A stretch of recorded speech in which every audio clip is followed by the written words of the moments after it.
એમ ચૂતવાય scene કાઢી નાખ્યું છે બરોબર. પછી આ તમે દવા આપી પછી રિઝલ્ટ સારું આવી ગયું. હવે તો લીલી થઈ ગઈ ને. હા પેલા પીળી દેતી હા વાંચી હળદર હોય એવી આવી પીળી હતી. આમાં જો એટલું નીચું એમ કર્યું. આવા સુકાવાના પ્રશ્નો હતા. તમને કેવું લાગે છે પરિણામ? આનું રિઝલ્ટ સારું છે ને ઓલું પાયું એનું સારું છે. નમસ્કાર ખેડૂત મિત્રો, અત્યારે આપણે ફિલ્ડ મુલાકાતે આવ્યા છીએ. તો ભાઈનું આપણે નામ? ગૌતમભાઈ મકોડભાઈ લાઠિયા, ગામ ઘેટી, તાલુકો પાલિતાણા, જિલ્લો ભાવનગર. હવે આપણે ફિલ્ડ મુલાકાતમાં આવ્યા છીએ તો આપણે ગૌતમભાઈને 10-12 દિવસ પહેલા મગફળી પીળી પડવાનો અને સુકાવાનો થોડો પ્રશ્ન હતો. એટલે આપણે એને જમીનમાં અને ઉપરથી ટ્રીટમેન્ટ કરાવવાનું કીધું હતું. તો આપણે ગૌતમભાઈ શરૂઆતમાં આપણે કઈ રીતે શું કર્યું હતું? પેલું તમે જે 3 પડીકાનો ડબ્બો આપ્યો હતો એનો પીપળામાં બનાવીને 13 પપનો 2 ટીપડા સટાઈ દીધા, ફુવારો કાઢી નળિયા પાઈ દીધું, જમીનમાં પીવડાવી દીધું. એટલે આવી પીળી હતી. આમાં જો એટલું નીચે એમ કર્યું. આ સાઈન રાખ્યો છે ડેમો. હા એવી પીળી હતી બધી અને છોડવા જતા હતા. એટલે આપણે જે આ 2 લાઈન છે હા એમાં નથી પાયો. આ કટકો છે જો અહીંથી આ કટકામાં અકતરો કરવા રાખ્યું છે વૈશ્ય ખેતીની સેન્ટરમાં. એમાં 2 લાઈન બાકી છે. હા એમાં જે 2 લાઈન છે એમાં અત્યારે પીળાશનું પ્રમાણ થોડું દેખાય છે. એમાં જે આપણે ઉપરથી છંટકાવ નથી કર્યો અને એમાં કાંઈ નથી પીવડાવ્યું નથી. અને આપણે આ બાજુની લાઈન છે જે એ બધું પાઈ દીધેલું. આ બાજુનો ભાગ છે જે એ હાલમાં આ પીવડાવેલું છે. એમાં પીળાશ અને જોવા મળે છે, પીળાશ નથી દેખાતી.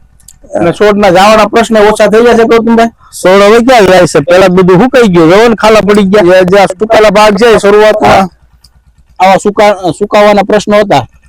હવે પછી આગળ વધવાનું બંધ થઈ ગયું છે. એટલે આગળ નથી વધતા છોડ. અને છોડમાં એક પણ પાન પીળું પડતું એવું દેખાતું. હવે તો લીલી થઈ ગઈ ને.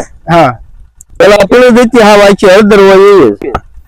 એટલે આમાં ગૌતમભાઈ આપણે તમને કેવું લાગે છે આમ પરિણામ? આનું રિઝલ્ટ સારું છે ને ઓલું પાયું એનું સારું છે. આવા આનું આ પસા નાખીને પાયું છે. 50 મિલીનું પ્રમાણ એક છંટકાવ કર્યો છે ને એક કાલ કરવાનો છે. બરોબર. તો કાળા કલરની દવા આવે છે જાડી. હા તો તમારે આમાં બીજો છંટકાવ કરવાની કેટલા દિવસ અંદાજે? બસ કાલ કરી દેવો છે. કાલે રિઝલ્ટ આનું સારું છે. તો ખેડૂત મિત્રો હવે આપણે ગૌતમભાઈનો અનુભવ લીધો.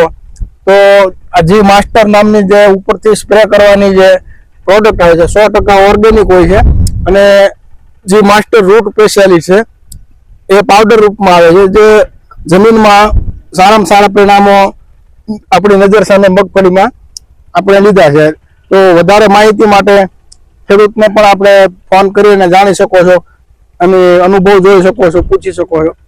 અને વધારે અનુભવ માટે અને વધારે માહિતી માટે કંપનીની વેબસાઇટ અથવા તો મારી ચેનલમાં પણ તમે સબસ્ક્રાઇબ કરીને વધુ માહિતી લઈ શકો છો. અમે જેમ ચૂતવાય સીન કાઢી નાખ્યું છે બરોબર. પછી આ તમે દવા આપી પછી રિઝલ્ટ સારું આવી ગયું.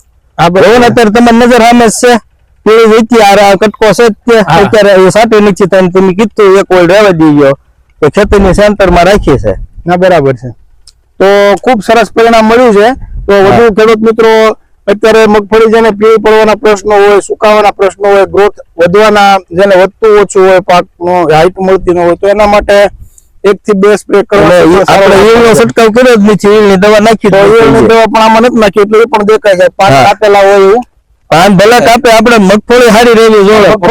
પાન આવશે બરોબર ને. ઈયળ તો એની એકદમ મારી નાખશું. એની દવા આવે છે પણ પેલા તો લીલી થાય તો એનો પ્રશ્ન હલ થાય. સરસ સરસ બરોબર ને. હા ભલે. તો આ મારો ભાગ્ય છે એ સાટવા વાળા બનાવ્યા છે બરોબર ને ફુવારો કાઢીને. સરસ. તો ખેડૂત મિત્રો વધારે માહિતી માટે મેં કંપનીની વેબસાઇટ અને લિંકમાં મૂકેલી છે. મારી જે યુટ્યુબની ચેનલ છે અને ફેસબુકનું પેજ છે એમાં વધારે માહિતી માટે વધુ વિડીયો માટે તમે જોઈ શકો છો. આભાર.